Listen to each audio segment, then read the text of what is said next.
കത്തി കൊണ്ട് കുത്തുമ്പോൾ ഇടത്ത് കൈ കൊണ്ട് ഇങ്ങനെ ബ്ലോക്ക് ചെയ്യും, വലത്തെ കൈയിൻ്റെ തള്ളവിരൽ കൊണ്ട്, കാരണം കൈയിൻ്റെ എൽബോയിൽ കിടക്കുന്ന ഒരു പ്രഷർ പോയിന്റിലാണ് ഈ വിരൽ കൊണ്ടുപോയി പ്രസ് ചെയ്യുന്നത്.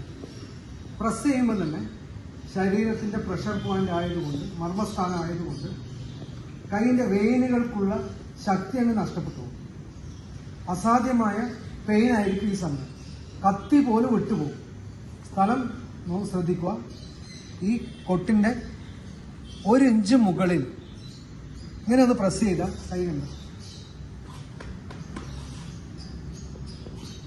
ഇത് എത്ര ഉള്ളായിട്ട് പിടിച്ചാലും ഈ വിരലുകൊണ്ട് ഒന്ന് ഞെക്കിയാലും അപ്പം തന്നെ കത്തിയോ വടിയോ എന്തായാലും വിട്ടുപോകുന്നതാണ്. ഈ സ്ഥലത്ത് കൊണ്ടുവരുമ്പോൾ ഒന്ന് പ്രസ് ചെയ്യാം.